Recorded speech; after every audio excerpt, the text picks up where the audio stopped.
नमस्कार दोस्तों। आज हम बात करते हैं प्रश्नावली 3.2। 3.2 में हम देखते हैं कि मैट्रिक्स पर संक्रियाएं, ऑपरेशन ऑन मैट्रिसेज। संक्रियाएं मीन्स होता है जोड़ बाकी गुणा भाग। तो सबसे पहले हम बात करेंगे दो मैट्रिक्स का जोड़ व बाकी। तो नंबर 1 पे क्या आएगा, मैट्रिक्स का जोड़ बाकी। बाकी मीन्स होता है वैकलन।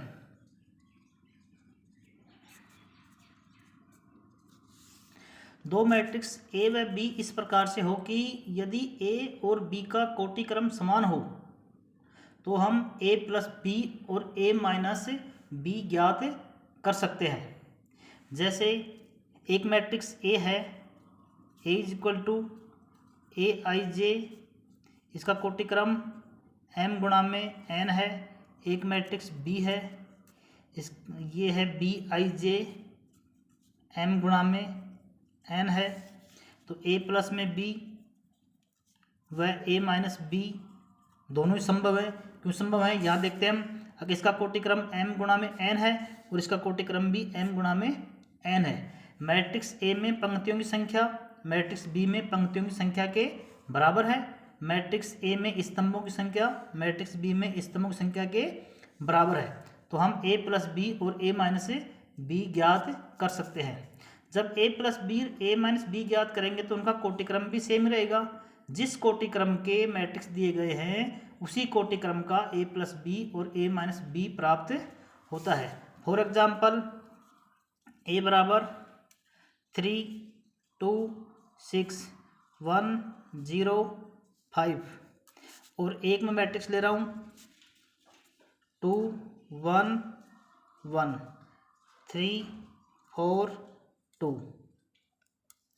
हम देखते हैं जो मैट्रिक्स ए है इसका कोटिक्रम, इसमें दो तो पंक्ति हैं 1 और 2 और जो स्तंभ है 1 2 और 3, तो ये हो गया 2 गुणा में 3। इसका भी कोटिक्रम 2 गुणा में 3। जब दोनों का कोटिक्रम समान है तो हम a प्लस बी भी ज्ञात कर सकते हैं, a माइनस बी भी।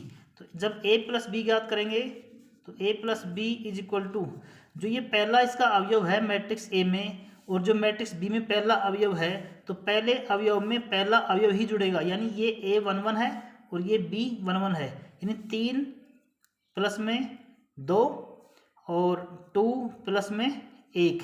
यहाँ 2 है यहाँ 1 है तो 2 प्लस 1 हो गया, 6 प्लस में 1 हो गया।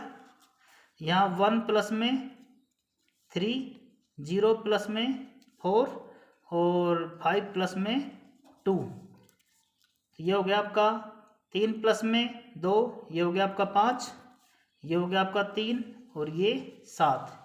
1 प्लस में 3 4, 4 प्लस में 0 4 और ये हो गया आपका 7। इसका कोटिक्रम 2 पंक्ति हैं और 3 स्तंभ है। तो 2 इंटू 3 क्रम का ही मैट्रिक्स ए प्लस बी प्राप्त होता है। अब इसको हम a माइनस बी भी ज्ञात कर सकते हैं इसी से। a माइनस बी का मतलब ये है अगर 3 में से हम 2 को उठाएंगे तो ये अगर 3 माइनस 2, फिर 2 माइनस 1 6 माइनस 1, फिर 1 माइनस 3 और 0 माइनस 4 और 5 माइनस 2। तो यहाँ देखते हैं हम 3 माइनस 2 1 आ गया, 2 में से 1 गया तो 1, 6 में से 1 गया तो 5 और 1 में से 3 गए तो माइनस के 2, 0 में से माइनस 4 गया तो माइनस के 4 और ये हो गया 5 माइनस 2, ये हो गया 3। इसका कोटिक्रम 2 इंटू में 3। इस प्रकार से हम दो मैट्रिक्स का जोड़ और बाकी हम कर सकते हैं। नंबर 2 पर आता है, एक नियम निकल के आता है, एक मैट्रिक्स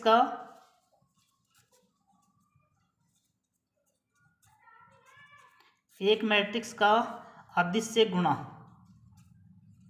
अदिश राशि से गुणा।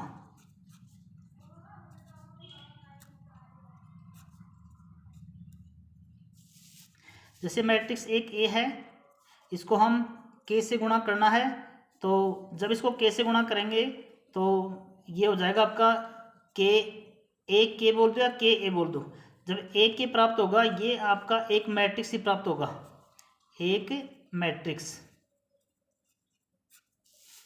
जैसे A is equal to AIJ और ये M गुणा में N है, तो KA इज इक्वल टू क्या हो जाएगा, K बाहर रहेगा, फिर ये AIJ हो गया और ये हो गया M इंटू में N। तो जो ये K है जो अंदर सभी अवयव से गुणा होगा, यानी AIJ क्या है, मैट्रिक्स के अवयव हैं, तो ये अंदर जाके क्या हो जाएगा KAIJ M इंटू में N। जैसे हम लेते हैं एक मैट्रिक्स A बराबर 2, 3, 5 और 6, ये 2 इंटू 2 का मैट्रिक्स है। जैसे हमें 3A की वैल्यू ज्ञात करनी है, 3A, तो यहाँ 3 आएगा, ए का मान यहाँ रख देंगे, 2, 3, 5, 6। तो ये 3 है जो मैट्रिक्स के जो सभी अवयव हैं उन सभी से मल्टीपल होगा। तो ये 3A का वैल्यू क्या आ जाएगी, 3 इंटू 2 क्या हो गए 6, ये हो गया आपका 9, ये हो गया आपका 15, 3 इंटू 6 क्या हो गया, ये हो गया आपका 18। और इसका क्रम भी क्या रहेगा, 2 इंटू में 2, और दिया किस क्रम का था, ये 2 इंटू में 2 क्रम का ही आपको दिया गया था।